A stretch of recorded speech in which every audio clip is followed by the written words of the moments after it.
In his book The Devil Lies in the Detail, Lustiges und Lehrreiches über unsere Lieblingsfremdsprache, Peter Littger wrote about his experiences learning and improving his English, and how easy it is to get wrong. To talk about his experiences with English made in Germany, he joins me now on the line from Berlin. Peter, can you start by telling us a little about your book? Well, of course, the main intention with this book is to be honest about our English, which is probably very good most of the time, but sometimes perhaps not good enough. And my intention really was to show common slips, the difficulties that we have. And when I say we, by we, I mean I have myself. It's filled with 500 typical mistakes that I probably did myself sometimes, but that I've overheard many times, and that I think should be addressed. So I think that the great thing about English is that it's very widely spoken, and so to learn a bit of English can be fairly easy, or to at least practice it, but getting to the very details and to the high-level English can be extremely difficult. So, first of all, if you could just tell me what your experience of learning English is, because your English sounds very good. Well, thank you, but I do know what I don't know, and the point in English is that it is very easy to make mistakes and to get it wrong, to fabricate misunderstandings. But I mean, everyone's going to make some mistakes in English. I mean, even English speakers themselves don't necessarily say everything perfectly. But you have experience from living in England, right? That is true. The one striking sort of difference, or one danger really lies sits in the fact that we, as probably in every region of the world, have developed in Germany, have developed a particular form of English that doesn't exist in your country, that sounds English but isn't English, and that we transcend and very often use when we speak English. For example, we use, made-up terms such as a home story. A journalist would ask an English actor to do a home story, and the actor then doesn't know what he means. A German television presenter would ask an English football player to come for the shake hands, and he doesn't really know what that means, has an idea perhaps, but there are other words such as pulunder, as we call it, or the spleen that we use as to describe somebody as being eccentric or having a tic.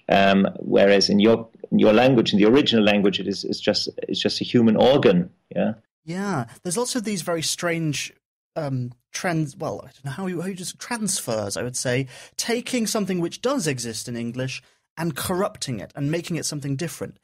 Do you have any idea? I mean, maybe you don't. I don't know why. Why German loves to play with these English words to make them into something new, rather than just inventing a German word for it. Well, at the same time, I can immediately think of many examples in English that where you use German words, and then, of course, one could ask the same question: why do you say Schwenkgrill, Bratwurst, and Brauhaus instead of using an English equivalent here? I think sometimes foreign words, loan words, are just short and sweet and just more precise. We have one example with the running gag that works pretty well, I guess, and it doesn't really work when you translate it as durchlaufender Witz, as Kermit did it in the first Muppet Show in German language. So sometimes the English words, Anglizismen as we call them, work really fine, and at the same time, of course, there is a spleen, a tic. Perhaps an exaggeration of using English words in German language, particularly amongst executives, people who speak a lot of English and who consider themselves being very mobile and international, cosmopolitan. They use English words, I think, too excessively, and sometimes could perhaps use German words instead. And also, I think that we have to make a clear difference between Germans who are speaking English in an English conversation to other executives, to colleagues or whatever, and misusing some words and phrases because they've taken something which came through a corrupted loan word and put that into an English sentence, like you said, with shake hands. If someone were to say shake hands in an English sentence, then it wouldn't really make sense.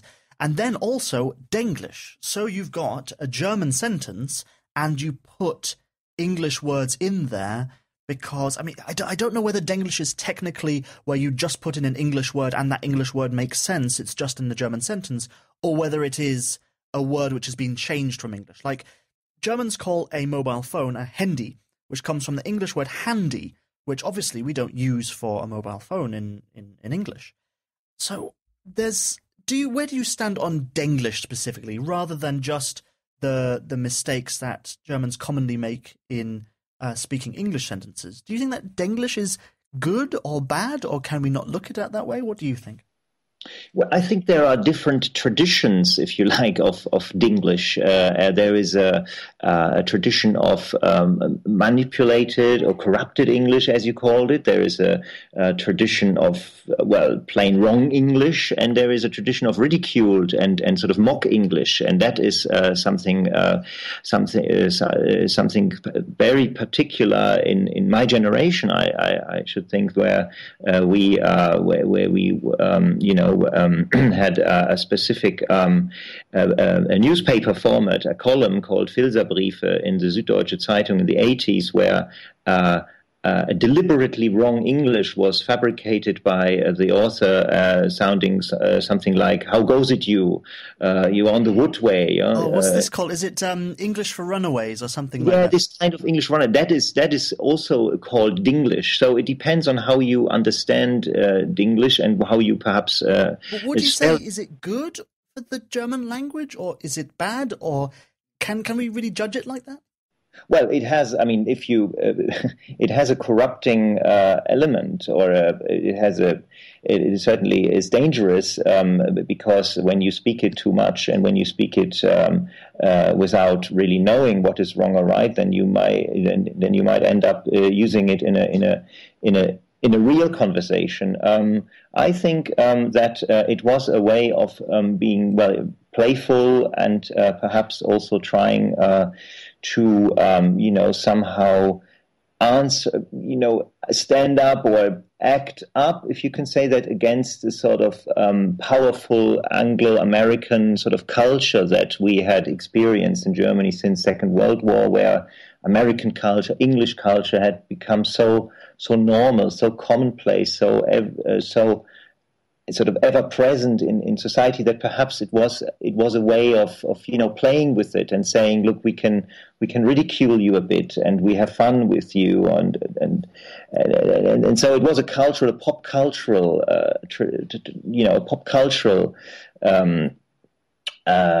trend, perhaps, to have this sort of Otto Walkes, English for Runaways. I think it is very important for us to distinguish between some form of English that is a joke and English that is